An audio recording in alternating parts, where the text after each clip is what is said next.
All right, Arizona, we are back. So we are up here, what looks like at the All-Star break, and honestly, I don't think there's much to be said other than let's just keep this team rolling. I don't think there's really anything we can do since it was a fantasy draft. It's really hard to make moves year 1 or 2 to improve the team.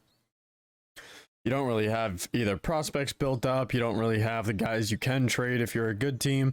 If we were a bad team, I would say, yeah, we move on from guys like Draisaitl and Gaudreau and Marchessault, but we're not a bad team. We are sitting up at tied for first in our division, and we're one of the better teams in the NHL. So let's just go ahead and keep this ball rolling. And I really think that's all we can say and do here. So let's go ahead and just keep moving. Now, I'm expecting us to be a 45-win team. We'll see if that actually pans out, but I do expect us to be a playoff team. So there's a 3-1 win against Minnesota. That's nice. Now, Chicago would be a good team to beat, which we do. Now, we do take a regulation to the Blues, which is unfortunate, but they are still sitting 5 points behind us. We do take a win off of Nashville and Tampa Bay. So, yeah, I mean, like we can see, I expect this team to be a good team. There's no reason why they wouldn't be. We drafted for them to win now, not for them to win in a couple of years. So far, we've taken 2 losses in the month of February. We are 5-2. Let's go ahead and keep that on an upward trend. We're 5-3. We don't want to drop to 500 here. We should take the game against Nashville again. Let's see here. We do take it against Nashville. Chicago would be a big team to beat here. Keep them underneath us. We do take both Stars and Blackhawks. And then we got this game against Carolina, and then we're going into the trade deadline. So, realistically, in the trade deadline, is there anything we could do? I mean, we could pair our first round pick with a player on like the third line to try to improve him a little bit, but I mean, our team is working the way it is. So do we even bother getting rid of a first round pick? I mean, that's something we'd have to look at now. The Anaheim Ducks are really killing it. Let's see, any other teams that are really, really killing it that are already at 40 wins? Who was that? No, not really. No, it's pretty much just the Anaheim Ducks that are like really taking away the league. Which we can kind of understand why. So let's see, they're working with, yeah, Markstrom with that very heavy front core. So yeah, we can understand why. But let's focus on us. So, I mean, we got Samsonov, we got Reimer. Those are 2 decent goalies here. Now, they do both need to be re-signed. Samsonov is going to need some money next year. Luckily, the cap goes up. Is he going to want more than $6.5 million? You never know. What about some of these guys? I mean, Pavelski, we can probably leave off next year, go to free agency for him. So we're losing that salary right there. Gustafsson, he's definitely going to want more money than that. These both would want more money than that. Bonino. So, I mean, we're definitely going to have some decisions to make after this year. It might be this year is the cup window, and then we got to drop some players. But we definitely could upgrade on some players at the trade deadline to really try to secure that spot, to try to secure that cup run team that we think we might have right now. So someone like Adam Lowry could definitely be something we can improve on. Try and grab up like an 83, 84, 85 overall player in return for him, with that inclusion of the first round pick, because our first round pick is going to be really low no matter what. We know that. Let's go ahead and take a look at the lines really quick. Now, I don't think our top 6, like someone like Brian Rust could definitely be improved on for the top 6. I think improving on someone like Brian Rust could definitely help. I mean, he does have 40 points. He's a +2. But I mean, we got a 2-way forward, a sniper, and a playmaker. We could run out and grab like a 85, 86 overall 2-way forward instead of Brian Rust to pair here, which might improve that second line a little bit. Honestly, I feel like our third lines are fine. I don't really think we have. I mean, we could improve on them. Yeah, I mean, our bottom 2 lines are all big minuses. Our top 2 lines are the big pluses. So realistically, we could improve on the bottom 2 lines. I mean, Corey Perry's the only one that isn't a minus. -6, -8, -12, -14, and Cogliano was what, like a -24? Yeah. So I mean, we definitely could improve there. Morgan Riley and Justin Falk aren't really big pluses. I think it's the Brady Shea and Eric Gustafson line, Giordano and Reemsdyke. So our defense is doing just fine. So it actually would be these bottom. So like maybe improve on like a Garrett Hathaway, maybe move Foligno up. Improve on like an Adam Lowry. That might work. Yeah, that might actually work. Improve on an Adam Lowry, get him up to like an 84, 83. Realistically, we wouldn't even have to give up the first to do that. It could be like the second or the third we might be able to do to improve Adam Lowry. So, all right, well, we know what we're looking for. So let's go ahead and just simulate up to the trade deadline day. I don't know if we're going to be able to know if we win against Carolina or not, but I don't think it really matters. Let's see here. So we take a point off them. That's all right. But I think we're a straight up buyer. We're definitely a team that's winning games. We're a team that we know is going to make the playoffs, but how deep do we go? That's going to be the difference. So let's go ahead. And what we're just going to do is scroll down here. So someone like Taylor Hall, that's someone we could definitely make a move for. Try to improve our goal scoring depth. Now, he does have 3 years left at $6 million, so I don't think I can even afford that. So the thing we'd have to do is realistically go into proposed trade. I mean, this is the only thing we'd be able to do. Try to find sellers like Boston. See if they have one of those players. I mean, that is Taylor Hall. We just don't have the money to bring on Taylor Hall. I know that for a fact. I mean, we would definitely be over league salary cap. But let's just go ahead and toss in Adam Lowry. That is league approved. Would you do Adam Lowry straight up for Taylor Hall?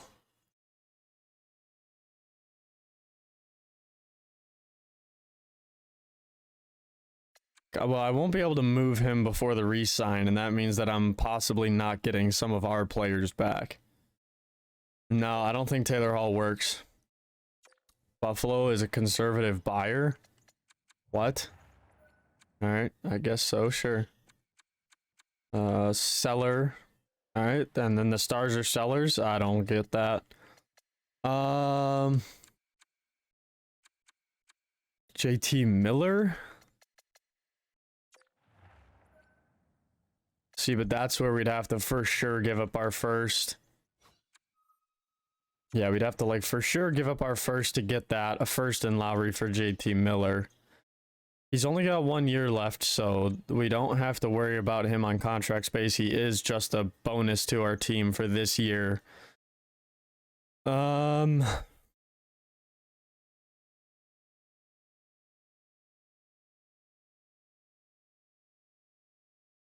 I don't know, man. I mean, our team is winning games. Do we break up the fundamentals that are winning those games? I don't think so.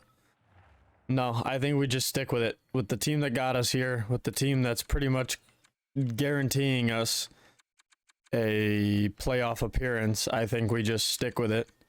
Yeah, I think we're just going to stick with it. Let's go ahead and exit the trade deadline.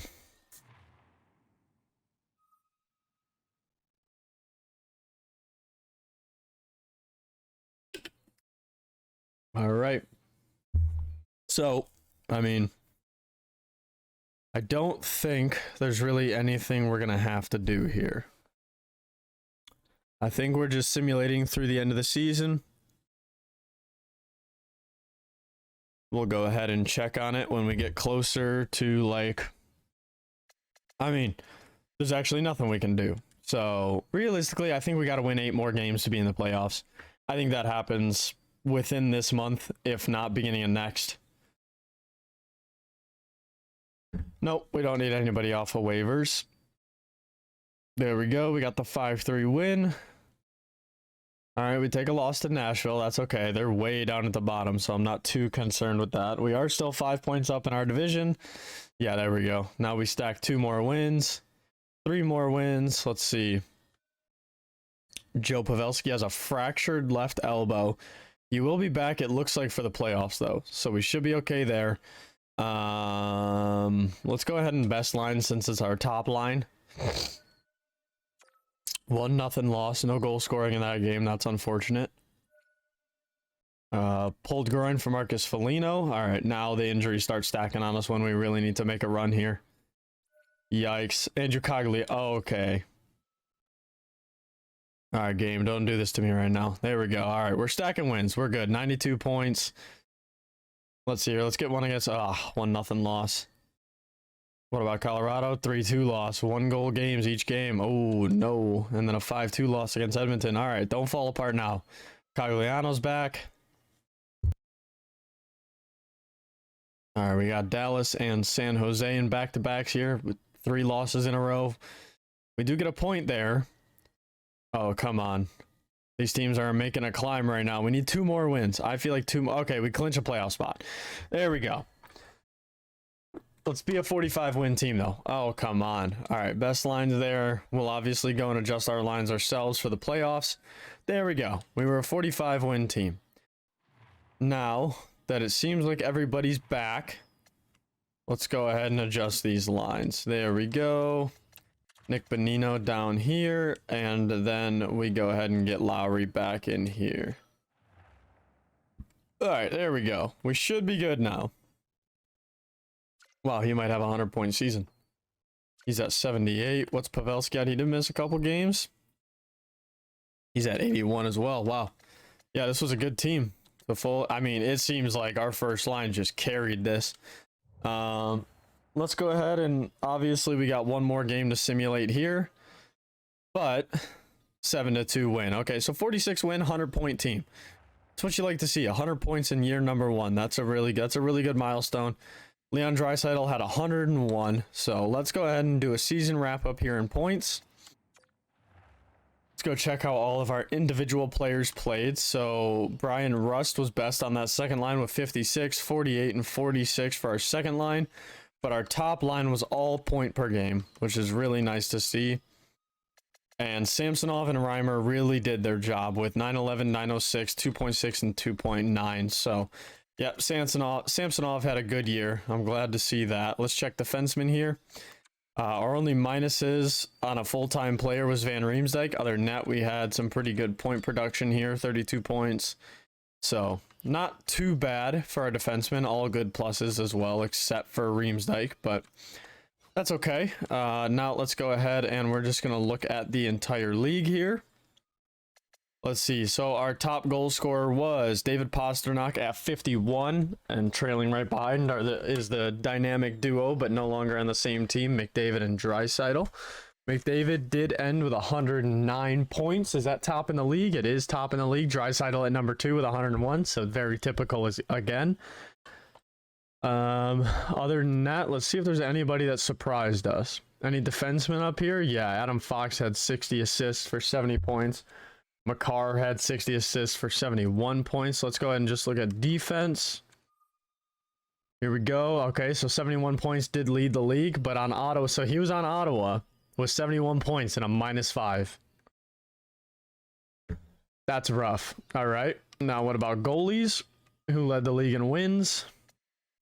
We've got Jacob Markstrom for Anaheim. That makes sense.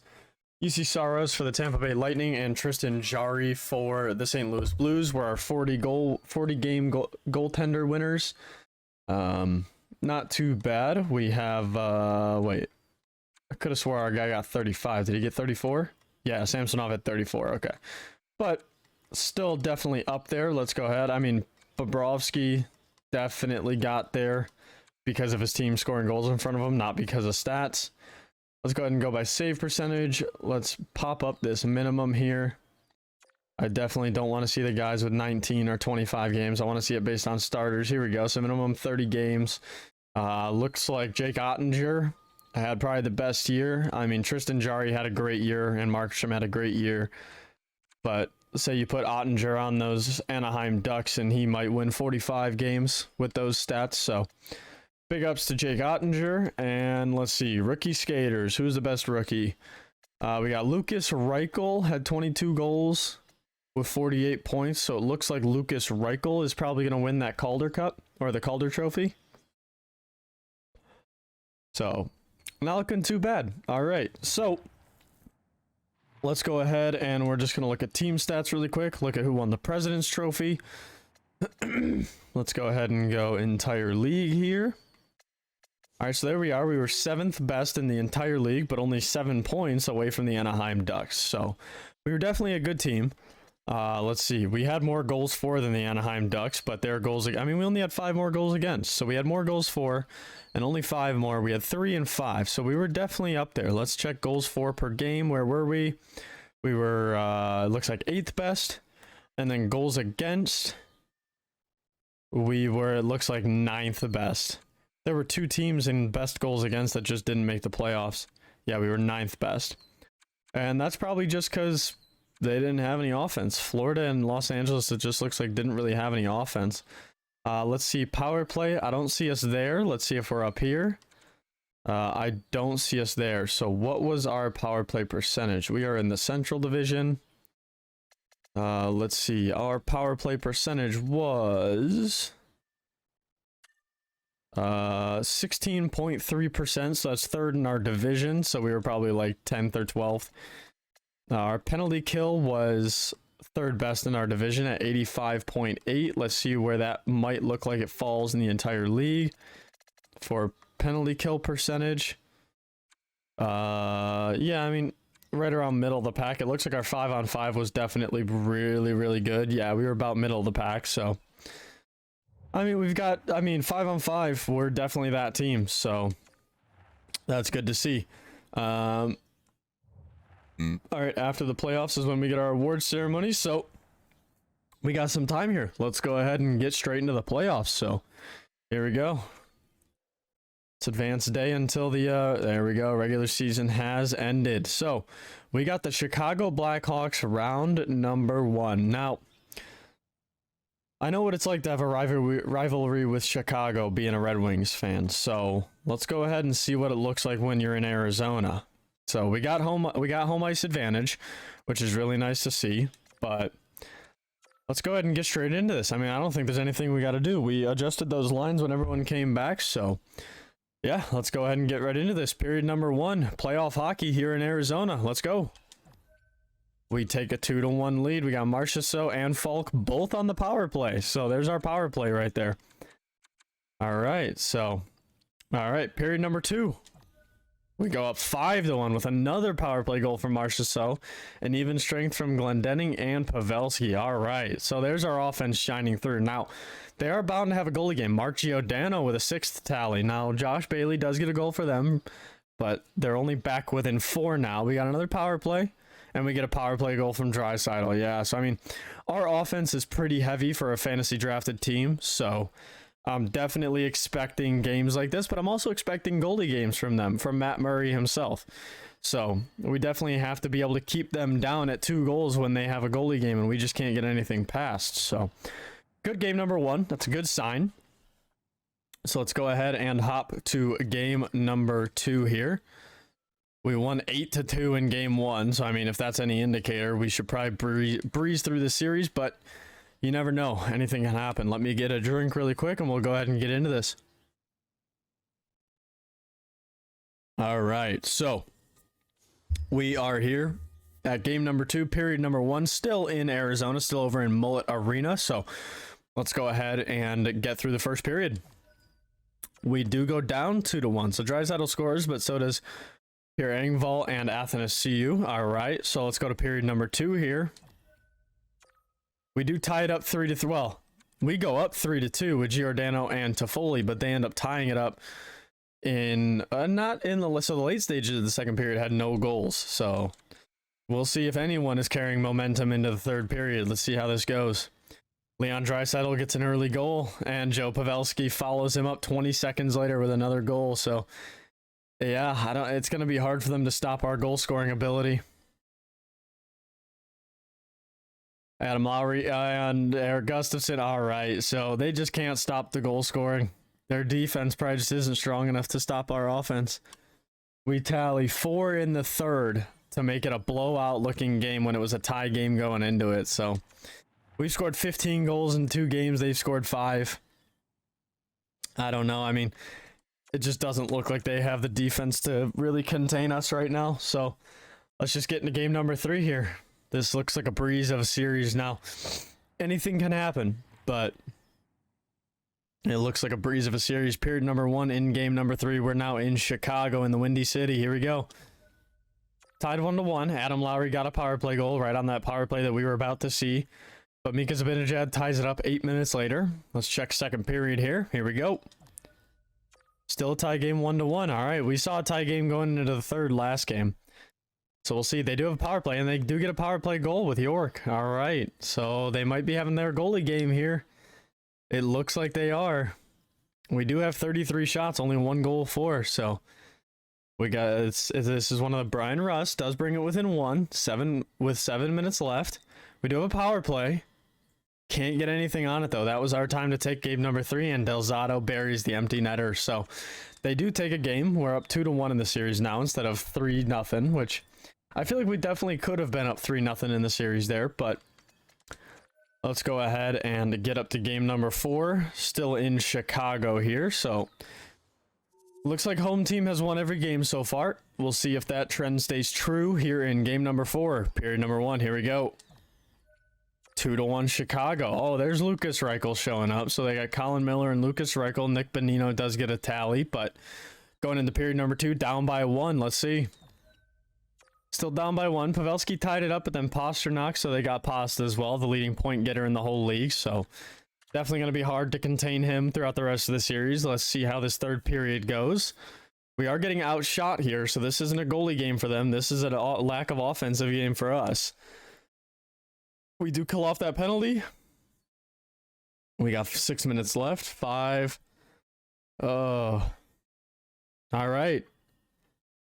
Yeah, Pierre-Luc Dubois tied up the series and put them ahead by 2 right there with that guarantee goal.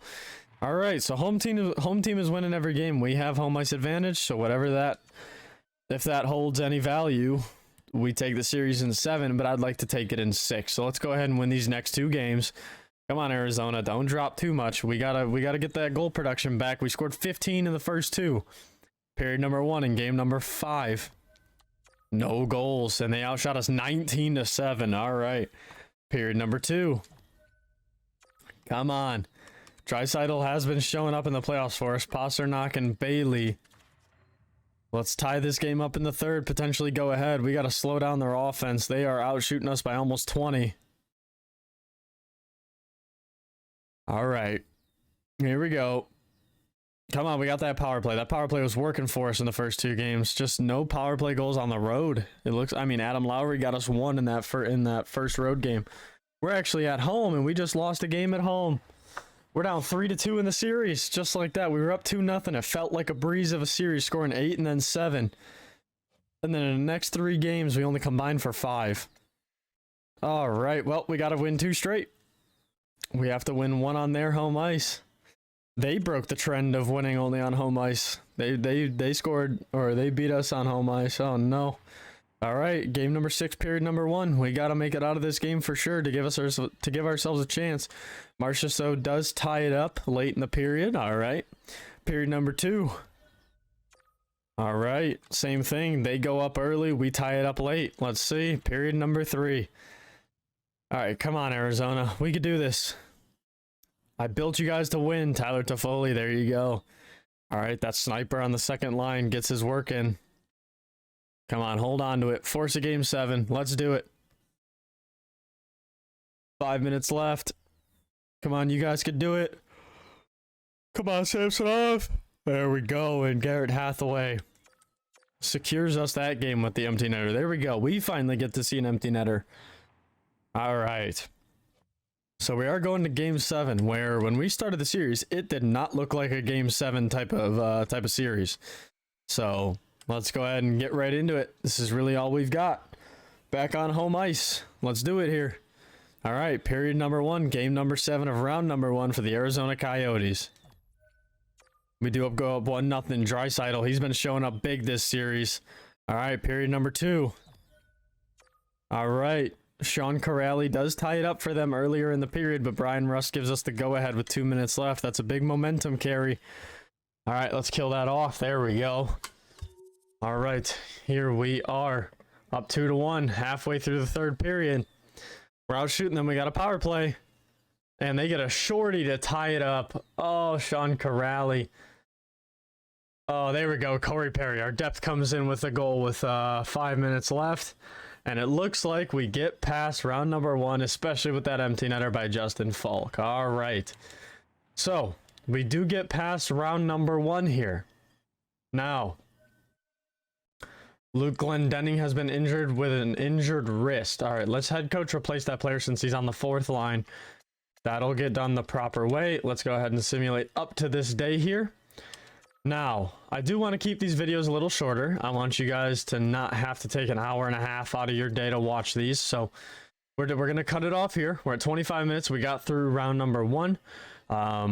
So what we're going to do is we got this series against St. Louis. They also went to game 7. We got this series against St. Louis here. So we are going to save that and the rest of the playoffs for the next video. Let me know if you guys think we should do any line changes here. We did go to 7 against Chicago in round number 1. Draisaitl there with 10 points in 7 games, 5 goals. He's definitely doing his job. But yeah, let me know if you guys have any input down in the comments, and I'll catch you guys in the next episode. Peace.